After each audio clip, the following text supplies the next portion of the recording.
வணக்கம் ஃப்ரெண்ட்ஸ். ரெகடிக்கு ஆசை சீரியலில் இன்னும் எபிசோடில் என்ன நடக்குதுன்னு பார்க்கலாம் வாங்க. சத்யாவும் ரேகாவும் புதுமண தம்பதிகளா மீனாவோட அம்மா வீட்டுக்கு திரும்பி வந்துடுறாங்க. அவங்கள ஆரத்தி எடுத்து வரவேற்று உள்ளர தீபம் ஏற்ற சொல்கிறாங்க. ஹவுஸ் ஓனர் அக்கம் பக்கத்தில் இருக்கவங்க எல்லாருமே அவங்கள வந்து பார்க்குறாங்க. நீங்கள் இங்கே எதுக்கும் பயப்பட வேண்டாம், நாங்கள் இருக்கோம் அப்படின்னு மீனா ரேகாவுக்கு கன்வின்ஸ் பண்ணி சொல்கிறாங்க. எனக்கு எந்த பயமும் இல்லை, இத்தனை வருஷமாக நான் தனியாக தான் இருந்தேன், ஒன்று அப்பா கூட இல்லைன்னா அம்மா கூட, இப்போ என்னையை சுற்றி இவ்வளோ பேர் இருக்க போகிறீங்க, எனக்கு சந்தோஷம் தானே ரேகா சொல்ல. எல்லாருமே ரேகாவை ரொம்ப சந்தோஷமாக பார்க்குறாங்க. அடுத்ததாக ரேகா சீதாவை ஹக் பண்ணிக்கிறாங்க. அப்படியே சந்திரா ரேகா அப்படின்னு தோல்ல கையை வச்சு கூப்பிடுறாங்க. மீனா சீதா மாதிரி தாம்மா நீயும், எனக்கு இங்க உனக்கு எந்த குறையும் இருக்காது அப்படின்னு அவங்க சொல்ல அப்படின்னு தலையாட்டுறாங்க ரேகா. அப்போ ஹவுஸ் ஓனர் சந்திராமான்னு கூப்பிட அந்த பக்கமா திரும்புறாங்க. இந்த வீட்டுக்கு வந்தப்போ 3 சின்ன பிள்ளைங்களோட வந்தீங்க, இன்னைக்கு அந்த 3 சின்ன பிள்ளைகளுக்கும் கல்யாணத்தையே பண்ணிட்டீங்க. என்ன இதெல்லாம் கிட்டக்க இருந்து பார்க்கறதுக்கு உங்க வீட்டுக்காரருக்கு குடுப்பின இல்லை, இருந்தாலும் அவர் ஆசீர்வாதம் என்னைக்கும் இருக்குமா அப்படின்னு ஹவுஸ் ஓனர் சொல்ல, ஆமாங்க ஐயா, ரொம்ப நல்லதுங்க ஐயா அப்படின்னு சந்திரா சொல்றாங்க. அவரும் பரவாயில்லம்மா அப்படின்னு சொல்லிட்டு இருக்க, சத்யா வந்து அப்பாவை கும்பிட்டுக்க அப்படின்னு சந்திரா சொல்ல, சத்யாவும் ரேகாவும் அவங்க அப்பாவோட போட்டோ முன்னாடி வந்து நின்று கும்பிடுறாங்க. அவர் எப்போதும் போல போட்டோல இருந்து சிரிப்போட பார்த்துக்கிட்டே இருக்காரு. அப்ப ஹவுஸ் ஓனரோட ஒய்ஃப், பொண்ணு மாப்பிள்ளைக்கு பாலும் பழமும் கொடுங்கம்மா அப்படின்னு சொல்ல, இதோ அப்படின்னு சீதா உள்ளர போறாங்க. சத்யா ரேகா உட்காருங்க அப்படின்னு மீனா சொல்ல, 2 பேரும் அப்படியே கீழே உட்கார்றாங்க பாயில. சத்யா வெறும் தரையில உட்காந்துரு, சத்யா இந்தா பாய் போட்டுக்கோ அப்படின்னு மீனா கொடுக்க, சத்யா பாயை விரிக்கிறாரு. உட்காருமா அப்படின்னு சந்திராவும், உட்காருங்க ரேகான்னு மீனாவும் சொல்ல, ரேகாவும் சத்யா பக்கத்துல போய் உட்கார்றாங்க. 2 பேரும் அந்த பாயில கொஞ்சம் நெருக்கி பிடிச்சி உட்கார முத்துவுக்கு அதை பார்க்க ரொம்ப சங்கடமா இருக்கு. ஃப்ரீயா இடம் கூட இல்லையேன்னு ஃபீல் பண்றாரு. அவர் அப்படியே மெதுவா அங்க இருக்க சின்ன ரூம்குள்ள வந்துட, மீனாவும் அதை பார்த்துட்டு உள்ளர வந்து, ஏங்க உள்ளர வந்துட்டீங்கன்னு கேக்குறாங்க. முதல்ல ஒரு மரக்கட்டில் ஒன்று இங்க வாங்கி போடணும் மீனா அப்படின்னு முத்து சொல்ல, ஆமாங்க, பாயில எப்படி 2 பேரும் படுப்பாங்க அப்படின்னு மீனாவும் அதை ஆமோதிக்கிறாங்க. உடனே முத்து வேற ஏதோ நினைவுக்குள்ள போறவரு, கல்யாணம் ஆகி கொஞ்ச நாளைக்கு அப்புறம் நமக்கு ரூம் கூட இல்லை, இருந்தாலும் நீ வாழலையா, மனசுக்கு பிடிச்சவங்கள கல்யாணம் பண்ணினா எங்க வேணும்னாலும் வாழலாம் மீனா அப்படிங்கிறாரு முத்து. ஏங்க, நான் சாதாரண குடும்பத்துல இருந்து வந்தவன், ஆனா ரேகா அப்படி இல்லைல்ல அப்படின்றாங்க மீனா. புரியுது, 2 பேரும் படிச்சிருக்காங்க, 2 பேரும் ஒன்னா வாழ்க்கையில முன்னேறுவாங்க அப்படின்னு முத்து சொல்ல, ஒரு மாதிரி சங்கடமா தான் இருக்கு மீனாவுக்கு. அப்போ சந்திரா அங்க வர, வாமா அப்படின்னு மீனா திரும்ப கொஞ்சம் ரிலாக்ஸ்டா நின்றுட்டு இருந்த முத்து கொஞ்சம் நேரம் நிக்கிறாரு. மாப்பிள்ள, சத்யாவுக்கு இவ்வளவு சீக்கிரம் கல்யாணம் ஆகும்னு நான் நினைக்கவே இல்லை அப்படின்றாங்க அவங்க. அத்தை, நேரம் காலம் கூடி வரும்போது நாம என்ன பண்ண முடியும், ஒன்னிதானே ஆகணும். ஒன்று ஞாபகம் வச்சுக்கோங்க, ஒருத்தனுக்கு கல்யாணம் கைகூடி வந்துச்சுன்னா நாம என்ன தடுத்தாலும் அது நிக்காது, நடந்தே தீரும். இதுவே நேரங்காலம் கூடி வரலன்னு வைங்களேன், நாம ஊரா போய் எத்தனை பொண்ணு பார்த்தாலும் அது நடக்கவே நடக்காது அப்படிங்கிறாரு முத்து. பெரிய வீட்டு பொண்ணு வசதியா வேற வாழ்ந்திருக்கிறா, இனி இந்த வீட்டுல எப்படி வாழ போறாளோ அப்படிங்கிறாங்க சந்திரா. அத்தை, வாழ்க்கை எல்லாருக்கும் ஒரே மாதிரி இருந்துராதுல்ல, நாம மட்டும் என்ன இப்படியாவா இருந்துட போறோம். ரேகா வந்த ராசி சத்யாவும் அடுத்தடுத்த லெவல் போவான், நீங்க ஒன்றும் கவலைப்படாதீங்க. நல்ல பொண்டாட்டி வந்தா ஆம்பளைக்கு வாழ்க்கையில அடுத்தடுத்த முன்னேற்றம் தான். இதோ இப்ப நான் இல்ல, கல்யாணத்துக்கு முன்னாடி என்கிட்ட ஒண்ணுமே இல்லை. மீனா என் வாழ்க்கையில வந்தா இப்ப 8 கார் என் பேர்ல ஓடிக்கிட்டு இருக்குல்ல, ஒரு நல்ல நிலைமையில இருக்கேன் இல்லத்த அப்படின்னு முத்து சொல்ல, மீனாவும் சந்திராவும் சந்தோஷமா பார்த்துட்டு நிக்கிறாங்க. அதே மாதிரி தான் அத்தை, சத்யாவோட வாழ்க்கையும் மாறும், பார்த்துக்கிட்டே இருங்க அப்படின்னு முத்து சொல்ல, அப்படின்ற மாதிரி சந்திரா பார்த்துட்டு வெளியே போறாங்க. அதுக்குள்ள சீதா அவங்களுக்கு பாலும் பழமும் கொடுத்து முடிச்சிருக்காங்க. வெளியே வர்ற மீனா, ரேகா, இந்த வீட்டில் உங்களுக்கு எல்லா வசதியும் இருக்காது அப்படின்னு மீனா சொல்ல, சின்ன வயசுல இருந்தே நான் பெரிய வீட்டில் ரொம்ப வசதியா தான் இருந்தேன், ஆனா சந்தோஷமா இருந்தேனான்னு கேட்டா தெரியல, அதிகமா தனியா தான் இருந்திருக்கேன் அப்படின்னு ரேகா சொல்ல, சீதா, மீனா, முத்து எல்லாருமே கொஞ்சம் பாவமா தான் பாக்குறாங்க. இப்ப எனக்காக இத்தனை பேர் இருக்கீங்க, ஃபேமிலியா எல்லாரும் ஒன்றா இருக்கிறது தான் வசதியான வாழ்க்கை அப்படிங்கிற ரேகா சத்யாவை பார்த்து சிரிக்க அவரும் சிரிக்கிறாரு. உடனே முத்துவும் அப்படி சொல்லுமா மீனா, கேட்டல்ல சத்யா பொண்டாட்டி எவ்வளவு தெளிவா இருக்குன்னு. அதுவும் இல்லாம அவங்க என்ன இப்படியாவா இருந்துட போறாங்க. சத்யா பெரிய பெரிய பிஸ்னஸ்லாம் பண்ணி பொண்டாட்டியையும் அம்மாவையும் ரொம்ப நல்லா பார்த்துக்குவான் இல்லடா அப்படின்னு கேட்க அவரும் கண்டிப்பா பார்த்துக்குவேன் மாமா அப்படின்னு ரொம்ப உற்சாகமா சொல்ல எல்லாருமே சந்தோஷ முகத்தோட நிக்கிறாங்க. அடுத்தது என்ன, சீதா அவங்க வீட்டுக்கு போயாகணும். மிஸ்டர் அருண் அப்படியே கோவ முகத்தோட இறுகி போன உடம்போட அவங்க வீட்டு சோஃபால உட்கார்ந்துருக்காரு. சீதா மெதுவா கதவை திறந்துட்டு ஒரு ஹேண்ட்பேக்கோட உள்ளர வர்றாங்க. சீதா உள்ள வர வர இவர் எழுந்து சீதா கிட்ட வந்து பேக்கை கொடுங்கிறாரு. சீதா எதுக்குன்னு கேட்க, குலதெய்வம் கோவிலுக்கு போனல, விபூதி கொடு பூசிக்கிறேன்றாரு அவரு. சீதா எதுவும் சொல்லாம அப்படியே பார்த்துட்டு இருக்க. என்ன பாக்குற, முன்னாடியே விபூதி அடிச்சுட்டு தானே போன விஷயம் நல்லா நடந்துச்சா? நல்லா படையெல்லாம் வச்சு கும்பிட்டு இருப்பீங்களே, என்ன வேண்டிக்கிட்ட? என் புருஷன் சீக்கிரம் போய் சேர்ந்துடணும்னா அப்படின்னு அருண் நாக்குல கத்திய வச்சு வீசிட்டு இருக்காரு. ஏன் இப்படிலாம் பேசுறீங்க, என்னாச்சு உங்களுக்கு அப்படின்னு சீதாவும் கத்த. டக்குன்னு அருணுக்கும் ரொம்ப கோவம் வந்துடுது. அப்படியே பக்கத்துல இருக்க டீப்பாய காலில் ஒரு உதைக்கிறாரு. அடிங்கன்னு. என்னடி சவுண்டு ஏறுது, பொய் சொல்லிட்டு தானே போனேன், அப்ப என்ன அர்த்தம்? நான் இருக்கிறது உனக்கு டிஸ்டர்பா இருக்குது, அப்ப நான் போய் சேர்ந்துட்டா உனக்கு நிம்மதி தானே? சந்தோஷமா எங்க வேணா போலாம், எப்படி வேணா இருக்கலாம் அப்படின்றாரு அருண். எந்த பொண்டாட்டியும் அப்படி நினைக்க மாட்டாங்கன்னு சீதா சொல்ல, நீ சொல்லுவடி, எந்த ஒரு நல்ல பொண்டாட்டியும் குலதெய்வம் கோவிலுக்கு போறேன்னு பொய் சொல்லிட்டு அவ தம்பிக்கு திருட்டுத்தனமா போய் கல்யாணம் பண்ணி வைக்க போக மாட்டா அப்படின்னு அருண் சொல்ல கஷ்டப்பட்டு எச்சில் முழுங்கிட்டு நிக்கிறாங்க சீதா. என்ன மாட்டிக்கிட்டோமே, திரும்ப என்ன பொய் சொல்லலான்னு பாக்குறியா அப்படின்னு அமைதியா நின்றுட்டு இருக்க சீதாவோட முகத்தையே பார்த்துட்டு கேட்குறாரு அருண். நான் உங்ககிட்ட பொய் சொல்லல, சூழ்நிலை அப்படி ஆகி போச்சுங்கிறாங்க சீதா. அப்ப தூங்கும் போது என் தலையில ஒரு கல்லை தூக்கி போட்டுடு, யாராவது கேட்டா சூழ்நிலை அப்படி ஆயிடுச்சுன்னு சொல்லிடு அப்படின்னு அருண் தேலா கொட்ட. இப்படியெல்லாம் வார்த்தைகளால என்ன கொல்லாதீங்கன்றாங்க சீதா. நிஜமா உன்னை கொல்லாம இருக்கேனே, அது வரைக்கும் சந்தோஷப்பட்டுக்கோ அப்படின்னு அருண் சொல்ல, நான் இந்த விஷயத்த சொல்லியிருந்தா நீங்க கண்டிப்பா என்ன போக வேண்டான்னு தான் சொல்லியிருப்பீங்க, அதான் இப்படிங்கிறாங்க சீதா. டக்குன்னு சீதாவோட கையை இழுத்து அவரோட ஹார்ட் மேல வச்சு, இங்க பாரு, துடிக்குதா, நல்லா துடிக்குதா? ஒரு பொண்டாட்டி துரோகம் பண்ணிட்டான்னு தெரிஞ்சா ஆம்பளைக்கு இப்படிதாண்டி துடிக்கும் அப்படின்னு அருண் சொல்ல, சீதா வெடுக்குன்னு கையை பிடுங்கிக்கிட்டு, உங்களுக்கு நான் என்ன துரோகம் பண்ணேன்? தம்பி கல்யாணத்துக்கு போனேன் அப்படிங்கிறாங்க சீதா. கோவிலுக்கு போறேன்னு பொய் சொன்னது தாண்டி துரோகம். ஒரு விஷயத்துல பொய் சொல்றவ எல்லா விஷயத்திலையும் பொய் சொல்லிக்கிட்டே தான் இருப்பா. அதுவும் உன்ன மாதிரி ஒரு திருட்டு குடும்பத்துல இருந்து வந்தவ கண்டிப்பா பொய் சொல்லுவா அப்படிங்கிறாரு அருண். உடனே சீதாவுக்கும் பயங்கரமா கோபம் வந்துடுது. யாரு திருட்டு குடும்பம்?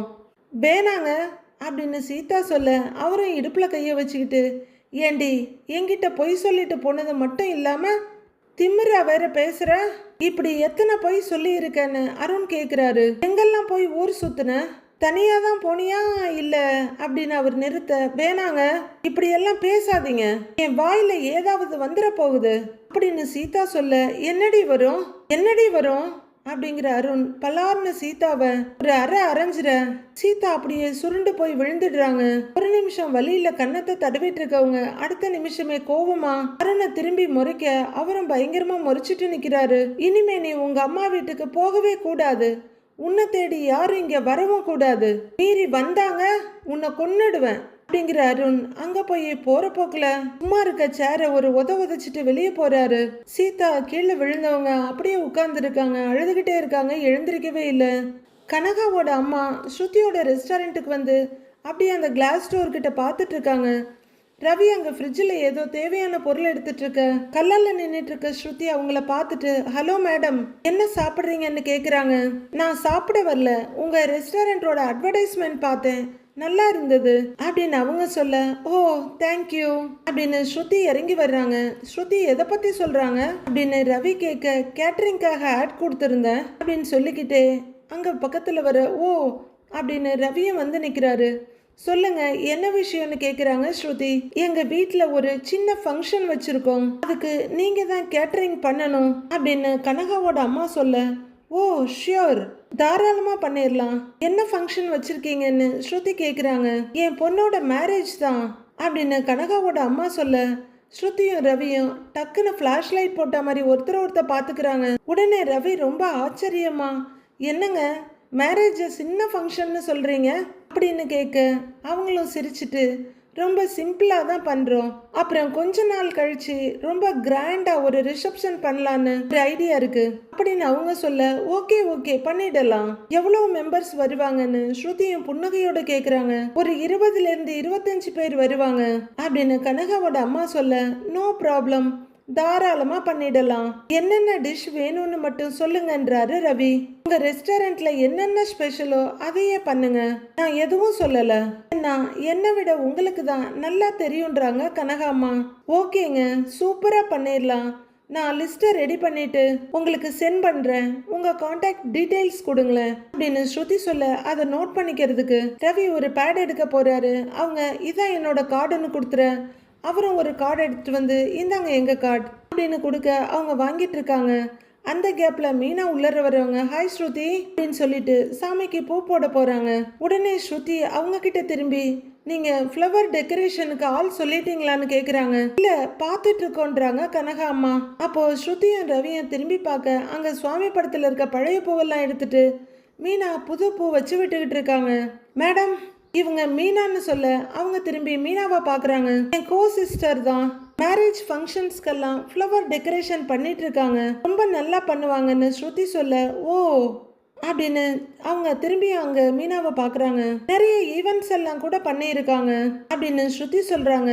ஆமாங்க மேடம், இடையில நிறைய பெரிய பெரிய மேரேஜுக்கெல்லாம் கூட அவங்க ஃப்ளவர் டெக்கரேஷன் பண்ணியிருக்காங்கன்னு ரவியும் சொல்றாரு. உங்களுக்கு ஓகேனா அவங்க கிட்டே ஆர்டர் கொடுக்கலாம் அப்படின்னு ரவி சொல்ல, ரொம்பவே சந்தோஷம் சிரிப்போட, ரொம்ப நல்லதா போச்சு, எனக்கு இன்னொரு வேலையும் மிச்சம் அப்படின்றாங்க கனகாவோட அம்மா.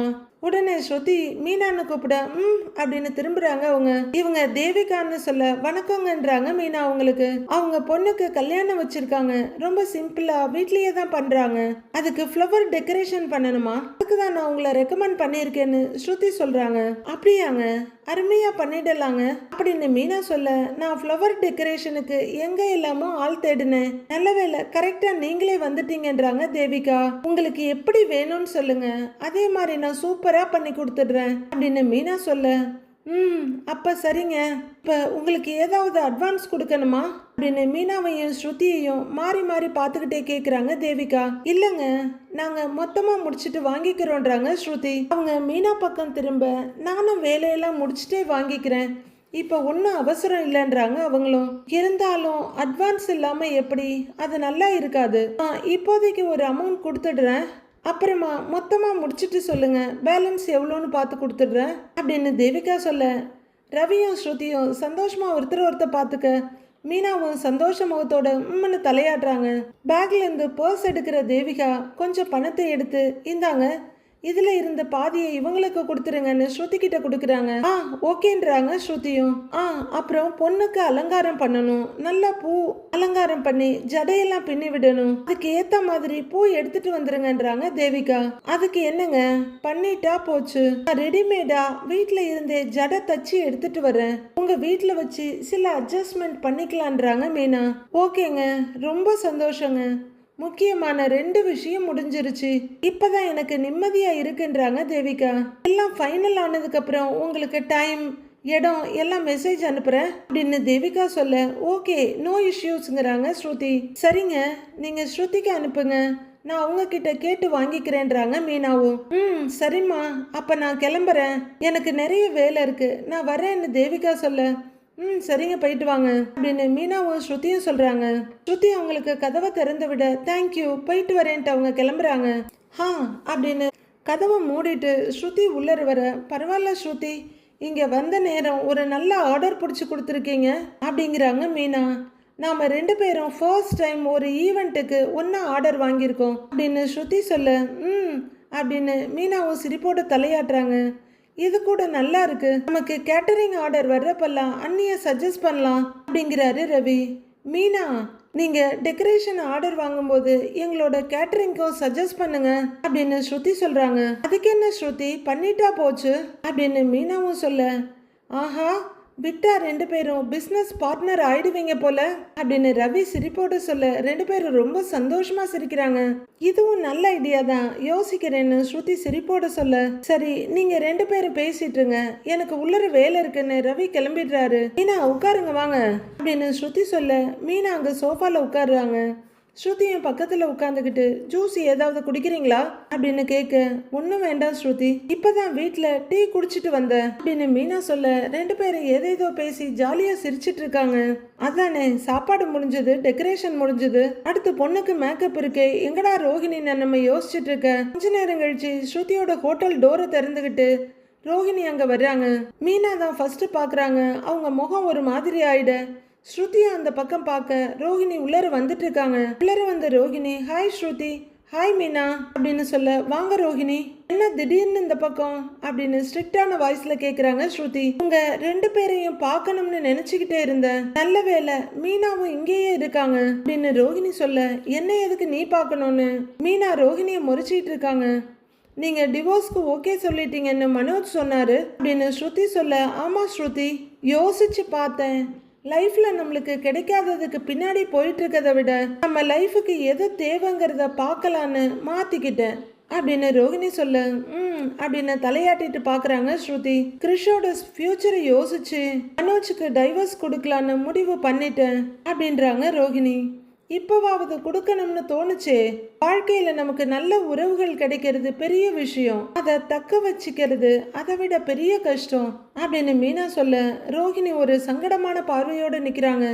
அதுவும் ஒரு பொய்யான விஷயத்துல ஆரம்பிச்ச உறவை ரொம்ப நாள் தக்க வச்சுக்க முடியாது அப்படின்னு மீனா சொல்ல ரொம்பவே ஒரு மாதிரி ஃபீலிங்கோட நிற்கிறாங்க ரோஹிணி. கொஞ்ச நேரம் மூணு பேரும் அமைதியா இருக்க, எனிவே இப்பதான் நீங்க ஒரு கரெக்டான டெசிஷன் எடுத்திருக்கீங்க, டிவோர்ஸ் வாங்கிட்டு போறது தான் உங்களுக்கும் மனோஜுக்கும் நல்லது, உங்களுக்கு பிடிச்ச லைஃபை நீங்களும் தேடிக்கலாம் அப்படின்றாங்க ஸ்ருதி. நான் மனோஜுக்காக 5 லட்சம் ரூபாய் செலவு பண்ணியிருக்கேன், அந்த பணம் திரும்ப கிடைச்சா எனக்கு ஹெல்ப்ஃபுல்லா இருக்கும், இதை பத்தி மனோஜ் கிட்டையும் சொல்லி இருக்கேன், அந்த பணத்துக்காக தான் வெயிட் பண்றேன், அது மட்டும் கிடைச்சா நாங்க ஊரை விட்டே போயிடுவோன்றாங்க ரோஹிணி. ரெண்டு பேருக்கும் ஒரு மாதிரி திடுக்குன்னு இருக்குது. ஊரை விட்டே போயிடுவாங்களா அப்படின்னு ரெண்டு பேரும் ஒருத்தர் பாத்துக்கிறாங்க. எனக்கு அந்த பணம் சீக்கிரம் கிடைச்சா நல்லா இருக்கும், நீங்க ரெண்டு பேரும் எனக்காக உங்க வீட்டுல பேசி பாருங்க, பணத்துக்காக ரொம்ப நாள் வெயிட் பண்ணி என் மனசு மாறிடக்கூடாது, அதனாலதான் நான் உங்ககிட்ட கேக்குறேன்றாங்க ரோஹிணி. இந்த விஷயத்துல நாங்க எதுவும் பேச முடியாது ரோஹிணி, இது மனோஜும் ஆன்ட்டியும் எடுக்க வேண்டிய முடிவு அப்படின்னு ஸ்ருதி தெளிவா சொல்லிடுறாங்க. என்னால மனோஜை கன்வின்ஸ் பண்ண முடியும், ஆனா ஆன்ட்டியை கன்வின்ஸ் பண்ண முடியாது, இப்படியே எல்லாம் நல்லபடியா நடந்தா நல்லது, நான் உங்களை விட்டு பிரிஞ்சு போயிட்டாலும் நீங்க என்ன மறந்துடக்கூடாது, நீங்க என்ன உங்களோட உறவா ஏத்துக்கலன்னாலும் ஒரு ஃப்ரெண்டா ஏத்துக்கணும் அப்படின்னு ரோஹிணி சொல்ல மீனா ஒரு மாதிரி முறைப்பா பார்த்துட்டு இருக்காங்க. ஸ்ருதியும் இதுல பதில் சொல்றதுக்கு ஒண்ணும் இல்லைன்ற மாதிரி பார்த்துட்டு இருக்காங்க. டக்குன்னு ஒரு மௌனம் வந்துட ஸ்ருதி முன்னாடி வந்து, உங்க பிசினஸ் எப்படி போயிட்டு இருக்கு ரோஹிணின்னு கேக்குறாங்க. ஏதோ போய்கிட்டு இருக்கு, பரவாயில்ல, கிறிஷோட ஸ்கூல் ஃபீஸ் கட்டுறதுக்கும் அம்மாவோட மெடிக்கல் எக்ஸ்பென்ஸ்னு ஏதோ அப்படியே சமாளிச்சுக்கிட்டு இருக்கேன் அப்படின்ற ரோஹிணி கடகடன்னு கண்ணில் கண்ணீர் விட்டு டக்குன்னு அவங்களே தொடச்சிக்கிறாங்க. உடனே ஸ்ருதி டக்குன்னு யோசிச்சவங்களா, எங்களுக்கு ஒரு சின்ன மேரேஜ் ஆர்டர் கிடைச்சிருக்கு, நான் அவங்க நம்பர் உங்களுக்கு சென்ட் பண்றேன், நீங்க அவங்களுக்கு கால் பண்ணி பிரைடலுக்கு புக் பண்ணிக்கோங்க அப்படின்னு ஸ்ருதி, எப்படியும் நான் உனக்கு ஒரு நல்ல ஃப்ரெண்டாக தான் இருப்பேன், வருத்தப்படாதன்ற மாதிரி அவங்களோட செயல் மூலமாக காட்டிடுறாங்க. ரொம்ப தேங்க்ஸ் ஸ்ருதி, இப்போ கூட எனக்காக ரொம்ப ஹெல்ப் பண்ணுறீங்க, நீங்கள் அனுப்புங்க, நான் கண்டிப்பாக பேசுகிறேன்றாங்க ரோஹிணி. ஓகே, நானும் அவங்க கிட்ட பேசுகிறேன் அப்படின்னு ஸ்ருதி சொல்ல, நான் கிளம்புறேன் மீனா, வரேன் ஸ்ருதி, பை அப்படின்னு சொல்ல சரின்னு ஸ்ருதி மட்டும் தலையாட்டுறாங்க. மீனா எதுவும் பேசாம பார்த்துட்டு இருக்காங்க. ஏன்னா அவங்க பட்ட அடி அப்படி. ரெண்டு பேரும் ஒரு பெருமூச்சு விட்டுட்டு ஒருத்தர் பார்த்துக்கிட்டு இருக்காங்க. மீனா ஒரு நீளமான ஜட அலங்காரத்தை ரெடி பண்ணிட்டு அதை ட்ரிம் பண்ணிட்டு இருக்காங்க. அவங்க ரூம்ல இந்த வேலையை பார்த்துக்கிட்டு இருக்க உள்ளர வர்ற முத்து, என்ன மீனா கல்யாண ஆர்டரானு கேக்குறாரு. ஆமாங்க, நாளைக்கு ஒரு வீட்டுல கல்யாணம்னு மீனா சொல்ல, வீட்லயா அப்படின்னு அவர் கேக்குறாரு. அப்படின்னு ஒரு கவரை கொடுத்து இத புடிங்கன்ற மீனா, ஆமாங்க, ரொம்ப சிம்பிளா பண்றாங்க, இருந்தாலும் வீட்டுக்குள்ள டெக்கரேஷன், பொண்ணுக்கு இந்த ஜடை இதெல்லாம் கூட பண்ண சொல்லி இருக்காங்க, நாளைக்கு நீங்களும் என் கூட வர முடியுமான்னு மீனா கேக்குறாங்க. நானா? எதுக்குன்னு கேக்குறாரு முத்து. பூ கட்டுற அக்கா எல்லாம் ஒரு ஃபங்க்ஷனுக்கு போறாங்க. உங்க வண்டியில தான் பூவெல்லாம் கொண்டு போகணும், டெக்கரேஷன் வேற பண்ணணும். அதுக்கு தான் நீங்க கூட இருந்தா கொஞ்சம் உதவியா இருக்கும்லன்றாங்க மீனா. அவ்வளவுதானே, நாளை காலையில எனக்கு எந்த சவாரியும் இல்ல, போயிட்டு வரலாம் அப்படின்னு முத்துவும் ரொம்ப சந்தோஷமா ஜாலியா ஒத்துக்கிறாரு. மீனாவும் சரிங்கன்னு சிரிச்சிட்டு, இந்த ஆர்டர் நமக்கு ஸ்ருதியால தான் கிடைச்சிருக்கு அப்படின்றாங்க மீனா. அப்படியா? பலகுரல் ஆர்டர்லாம் புடிச்சு கொடுக்குதா? நல்ல விஷயம் தானே மீனா அப்படின்னு சந்தோஷமா ஆச்சரியமா சொல்றாரு முத்து. ஆமாங்க, நான் பூ கொடுக்கறதுக்காக ஸ்ருதியோட ரெஸ்டாரண்ட்டுக்கு போயிருந்தேன். இந்த ஆர்டரை கொடுத்தவங்க ஸ்ருதிக்கு சமையல் ஆர்டரை கொடுத்துக்கிட்டு இருந்தாங்க. அப்ப ஸ்ருதி தான் அவங்க கிட்ட பேசி எனக்கு இந்த ஆர்டரை வாங்கி கொடுத்தாங்க அப்படின்றாங்க மீனா. பரவாயில்ல, பலகுரலும் அப்பப்ப நம்மளுக்கு இந்த மாதிரி ஹெல்ப் எல்லாம் பண்ணுது அப்படின்னு முத்து ரொம்ப சந்தோஷமா சொல்றாரு. அப்போ மீனா கொஞ்சம் தயங்கிக்கிட்டு, அந்த நேரத்துல ரோகிணி அங்க வந்திருந்தாங்க அப்படின்னு மீனா சொல்ல, உடனே குரலை கோவமாக்கிறவரு, அது எதுக்கு வந்துச்சு, ஏதாவது சண்டை போட்டுச்சா அப்படின்னு கேக்குறாரு. அதெல்லாம் ஒன்றும் இல்லைங்க, பாவம் அவளை பார்க்கவே மனசுக்கு ரொம்ப கஷ்டமா இருந்துச்சு. அவளும் ரொம்ப ஃபீல் பண்ணனா. எல்லாரும் ஒன்னா இருந்தோம், இப்ப அவ மட்டும் தனியா பிரிஞ்சு போறத நினைச்சு ரொம்ப ஃபீல் பண்ணா அப்படின்னு மீனா சொல்ல, நீ தான் அதுக்கு பாவம் பார்த்துக்கிட்டு இருக்கிற, அது என்னைக்காவது நமக்கு பாவம் பார்த்துருக்குதா? இல்லாத பொல்லாத ஃப்ராடு வேலையெல்லாம் நம்ம கிட்ட காட்டதான் செஞ்சது அப்படின்னு முத்து சொல்ல, சரி விடுங்க, அதான் திருந்தி டைவர்ஸ் கொடுக்க ஒத்துக்கிட்டான்றாங்க மீனா. அவளுக்கே தெரிஞ்சிருக்கு எப்படியும் அத்தை இதுக்கு மேல அவளை இந்த வீட்டுக்குள்ள வர விட மாட்டாங்கன்னு அப்படின்னு மீனா சொல்ல, எதுவோ ஒண்ணு நல்லது நடந்தா சரி. அப்புறம் நான் அந்த ஃபைனான்சியரை பார்த்தேங்கிறாரு முத்து. என்ன சொன்னாருங்க அப்படின்னு மீனா கேட்க, நான் சத்யாவுக்கு ஏதாவது வேலை கிடைக்குமான்னு கேட்டேன், அவர் வர சொல்லி இருக்காரு அப்படிங்கிறாரு முத்து.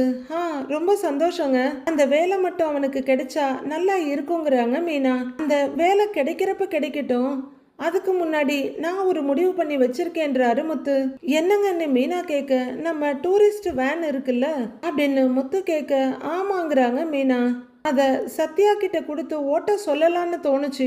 அதுல வர்ற வருமானத்தை அவனே எடுத்துக்கட்டும், நமக்கு டியூ கட்ட மட்டும் காசு கொடுத்தா போதும்னு சொல்லலான்னு நினைக்கிறேன்னு முத்து சொல்ல, மீனா ஒரு சின்ன சிரிப்போட பாக்குறாங்க. அப்படியே நிகழ்ச்சியோட, ஏன் தம்பிக்காக நீங்க இவ்வளவு யோசிக்கிறீங்கல்ல, நான் கூட அவனுக்கு எதுவும் செய்யணும்னு யோசிக்கலங்க அப்படின்னு மீனா கொஞ்சம் வருத்தமா சொல்ல, நீ யோசிச்சா என்ன, நான் யோசிச்சா என்ன மீனா, எல்லாம் ஒண்ணு தானேன்னு மீனாவை சேரப் பண்றாரு. அவரு வாட்ச கழட்டி வைக்க அந்த பக்கமா போக, மீனா அப்படின்னு கூப்பிட்டுக்கிட்டே உள்ளார வர்றாங்க ஸ்ருதி. கூடவே ரவியும் வர்றாரு. வாங்க ஸ்ருதி அப்படின்னு மீனா ஸ்ருதி பக்கத்துல வர, டேய் என்னடா இன்னைக்கு சீக்கிரம் வந்துட்டேன்னு கேட்டுக்கிட்டே ரவி வந்து முத்துவோட கைய பிடிக்கிறாரு. அதான் சீக்கிரமா இன்னைக்கு சவாரி முடிஞ்சிருச்சு, அதான் சவாரி இருக்கும்போது பொண்டாட்டி ஞாபகம் வராது, சவாரி இல்லைன்னா பொண்டாட்டி ஞாபகம் டக்குன்னு வந்துடும், அதான் வந்துட்டேன், ஓடி வந்துட்டேன்னு முத்து ஜாலியா சிரிச்சுட்டே சொல்ல, மீனா கொஞ்சம் வெக்கமும் தயக்கமா, ஏங்க சும்மா இருங்கன்றாங்க. உடனே ஸ்ருதி ரவி கிட்ட திரும்பி, பாத்தியா ரவி எப்படி முத்து ஒர்க் முடிஞ்ச உடனே மீனாவை பாக்குறதுக்கு ஓடி வந்துட்டேன்னு சொல்றாரு, நீயும் இருக்கி என்றாங்க. நீ பேசுறதுல ஏதாவது லாஜிக் இருக்கா? முத்துவும் அண்ணியும் வேற வேற இடத்துல வேலை செய்யறாங்க, அவங்களுக்கு ஓகே, ஆனா நானும் நீயும் ஒரே இடத்துல தானே வேலை பாக்குறோம் அப்படின்னு ரவி கேட்டுட்டு முத்துவை பார்க்க, அதானே அப்படின்னு அவரும் வேகமா தலையாட்டி வைக்கிறாரு. அதுவும் இல்லாம எனக்கு வேலை சொல்றதே நீதான், நீ எப்ப ரெஸ்டாரண்ட்டை க்ளோஸ் பண்றியோ அப்பதானே நானும் ஃப்ரீ ஆக முடியும் அப்படின்னு ரவி பாயிண்டா கேட்க, ஸ்ருதி இதுக்கு நீங்க கேட்காம இருந்திருக்கலாம், பாத்தீங்களா இப்படி பட்டு பட்டுன்னு பதில் வருதுன்னு மீனா சிரிச்சுக்கிட்டே ஸ்ருதியோட கைய லைட்டா இடிக்க, ஸ்ருதியும் சிரிப்போட திரும்புறாங்க. 4 பேருமே சிரிப்போட ஒருத்தர் பார்த்துட்டு இருக்க, ஓ சாரி, நான் வந்த விஷயத்த சொல்லிடுறேன் அப்படின்றவங்க, எனக்கு ஒரு நீங்க ஹெல்ப் பண்ண முடியுமான்னு கேக்குறாங்க ஸ்ருதி. என்ன ஸ்ருதி சொல்லுங்கன்னு மீனா கேட்க, நாளைக்கு ஃபங்க்ஷனுக்கு பிரேக்ஃபாஸ்ட் நம்ம ரெஸ்டாரண்ட்ல ரெடி ஆயிடும், அதுல ஒரு எக்ஸ்ட்ரா ஸ்வீட் மட்டும் ஆட் பண்ணலான்னு இருக்கேன், அதான் நீங்க பண்ற கேசரி ரொம்ப சூப்பரா இருக்கும், அதை கொடுக்கலான்னு டிசைட் பண்ணிருக்கேன், அதை மட்டும் நீங்க காலையில பண்ணி கொடுக்க முடியுமான்னு ஸ்ருதி கேக்குறாங்க மீனா கிட்ட. மீனா கலகலன்னு சிரிச்சிட்டு இருக்க, உங்களுக்கு ஒர்க் இருக்குன்னா வேண்டான்றாங்க ஸ்ருதி. நான் பண்ணி கொடுக்குறேன் ஸ்ருதி, இன்னும் கொஞ்ச நேரத்துல இந்த வேலையெல்லாம் முடிச்சிருவேன், அப்புறம் எந்த வேலையும் இல்ல, நானே காலையில பண்ணி கொடுத்துடுறேன் அப்படின்னு மீனா சொல்ல, ரொம்ப தேங்க்ஸ் மீனான்றாங்க ஸ்ருதி. அட என்ன பலகுரல் நீயே, உன்னாலதான் இந்த ஆர்டரே கிடைச்சிருக்குன்னு மீனா சொன்னா இது கூட பண்ணி தரமாட்டாளா அப்படின்னு முத்து கேட்குறாரு. ஒரு 20 பீப்புளுக்கு வர்ற மாதிரி பண்ணிடுங்க மீனா அப்படின்னு ஸ்ருதி சொல்ல, ஏய் இதை தான் அன்னிக்கிட்ட பேசணும்னு சொன்னியா? இதை நானே பண்ணிடுவேன் இல்லைங்கிறாரு ரவி. உங்ககிட்ட சொன்ன ஆர்டரை மட்டும் நீ பண்ணு போதும் அப்படின்னு ஸ்ருதி ரவிகிட்ட சொல்லிட்டு இருக்க. சொன்னா மட்டும் நீ என்ன கேட்கவா போறேங்கிறாரு ரவி. இருக்கட்டும் ரவி, நான் பண்ணி கொடுக்குறேன், ஒன்றும் பிரச்சனை இல்லை அப்படிங்கிறாங்க மீனா. உடனே முத்து, அப்ப நாளைக்கு நாம எல்லாரும் குடும்பமா கல்யாணத்துக்கு போறோம் அப்படின்னு சொல்ல, ஏய் நீயும் வர்றியான்னு ஆச்சரியமா கேட்குறாரு ரவி. எஸ் அஃப்கோர்ஸ், மீனா கூப்பிட்டுருக்கால, நாளைக்கு அவளுக்கு நான் தான் அசிஸ்டன்ட் அப்படின்னு ரொம்ப பெருமையும் ஜாலியமா சொல்றாரு முத்து. இந்த பக்கம் ஸ்ருதியும் மீனாவும் பேசி சிரிச்சிட்டு இருக்க. இது நம்ம குடும்ப ஆர்டர், சிறப்பா பண்றோம் அப்படின்னு ஹைஃபை அடிச்சுட்டு ஜாலியா சிரிச்சிட்டு இருக்காங்க முத்துவும் ரவியும். நைட் ஆகுது. மனோஜ் ஷோரூம் எல்லாம் மூடிட்டு அம்மான்னு கூப்பிட்டுக்கிட்டே வீட்டுக்கு வர்றாரு. ஹாலில் அவங்களோட ஆஸ்தான சேர்ல உட்காந்துருக்க விஜயா, வாடா மனோஜ் அப்படின்றாங்க. என்னம்மா ஃபோன் பண்ணி உடனே வர சொன்னீங்க? கடையில் ஸ்டாக் வந்திருந்தது, செக் பண்ணலான்னு பார்த்தேன், நீங்கள் உடனே வர சொல்லியிருந்தீங்க, அதான் அப்படியே போட்டுட்டு உடனே வந்துட்டேன்றாரு மனோஜ். அப்படி என்ன அவசரம்னு அவர் கேட்க, உங்ககிட்ட ஒரு முக்கியமான விஷயம் பேசணும் அப்படின்னு விஜயா சொல்லுங்க என்ன விஷயம்னு மனோஜ் கேட்குறாரு. நாளைக்கு நீயும் நானும் ஒரு முக்கியமான கோவிலுக்கு போறோம்டா அப்படின்னு விஜயா சொல்ல, கோவிலுக்கா? எதுக்குமான்றாரு மனோஜ். ட்ரெஸ் எடுக்கிறதுக்காக கூப்பிடுறாங்கடா. ஆளை பாரு, கோவிலுக்கு எதுக்குடா கூப்பிடுவாங்க? சாமி கும்பிட தான் கூப்பிடுவாங்க அப்படின்னு முத்து சொல்றாரு. எல்லாருமே அங்க வந்து நிக்கிறாங்க. டேய், உங்ககிட்ட யாராவது கேட்டாங்களா அப்படின்னு மூஞ்ச காமிக்கிற மனோஜ், நீ சொல்லுமான்னு அம்மா கிட்ட திரும்புறாரு. உன் கல்யாணம் சீக்கிரம் நடக்கணும்ல, அதுக்கு ஒரு சிறப்பு பூஜை பண்றதுக்கு தான் போறோம். ரொம்ப பவர்ஃபுல் சாமிடா, அந்த கோவிலுக்கு போயிட்டு வந்தா உடனே கல்யாணம் நடந்துரும்னு சொல்றாங்க அப்படின்னு விஜயா சொல்லிட்டு இருக்க. இங்க 4 பேரும் ஒருத்தர் பார்த்துட்டு நிக்கிறாங்க. மனோஜ் திடுக்குன்னு பார்த்துக்கிட்டு உட்கார்ந்து இருக்காரு.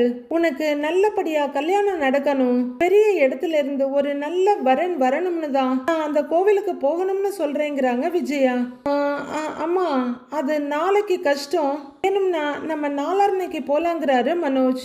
டேய் இல்லடா, நாளைக்கு தான் ரொம்ப விசேஷமான நாள், நாளைக்கு போறது தான் ரொம்ப ஸ்பெஷல்னு சொன்னாங்க அப்படின்னு விஜயா சொல்ல, இல்லம்மா நாளைக்கு முடியவே முடியாதுன்னு கொஞ்சம் படபடப்பா சொல்றாரு மனோஜ். நாம சொல்லி இவன் எதிர்த்து பேசுறான் அப்படின்னு விஜயா அப்படியே கொஞ்சம் ஆச்சரியமா பார்க்க, அட அம்மா கிட்ட முடியாதுன்னு சொல்றான் அப்படின்னு அண்ணாமலையும் மத்தவங்களும் கொஞ்சம் அதிர்ச்சியோட பாக்குறாங்க மனோஜ். அப்படின்னு விஜயாவுக்கு கொஞ்சம் சுறுசுறுன்னு கோபம் வந்துருது. என்னடா ஏன் இப்படி பேசுற? நான் கூப்பிட்டா நீ வரமாட்டியான்னு கோவமா கேக்குறாங்க. மனோஜ் என்ன சொல்றதுன்னு தயக்கத்தோடையும் கொஞ்சம் பயத்தோடையும் பார்க்க, உனக்கு நல்ல இடத்துல கல்யாணம் நடக்கணும்னு தானே நான் அந்த கோவிலுக்கு போகணும்னு சொல்றேன் அப்படின்னு விஜயா மிரட்டலா கேட்க, விஜயா ஏன் கத்துற? அவனுக்கு ஏதோ நாளைக்கு வேலை இருக்க மாட்டேங்குது, அதான் நாளான்னைக்கு வர்றேன்னு சொல்றான்ல அப்படின்னு அண்ணாமலை சொல்ல, என்னங்க நீங்களும் இப்படி புரியாம பேசுறீங்க? நாளைக்கு தான் ரொம்ப விசேஷம், 3 கிரகமும் ஒன்னா வருதுங்கிறாங்க விஜயா. உடனே முத்து, எங்க நம்ம வீட்டுக்காமான்னு ரொம்ப ஆர்வமா கேக்குறாரு. அப்படின்னு விஜயா முத்துவ முறைக்க, ஏங்க ஏதாவது சொன்னா உடனே கிண்டல் பண்ண ஆரம்பிச்சிடுறீங்க அப்படின்னு மீனா முத்துவ அடக்க, ரவியும் ஸ்ருதியும் ஜாலியா சிரிப்போட பாக்குறாங்க.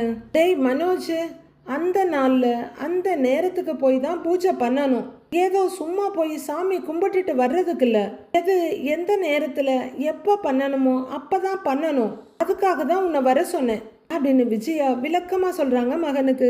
எனக்கு வேலை இருக்குமா அப்படின்னு மனோஜ் சொல்ல, வேலையை எப்ப வேணும்னாலும் பாத்துக்கலாம்டா, நமக்காக 4 கிழமை எல்லாம் காத்துக்கிட்டு இருக்குமா என்ன?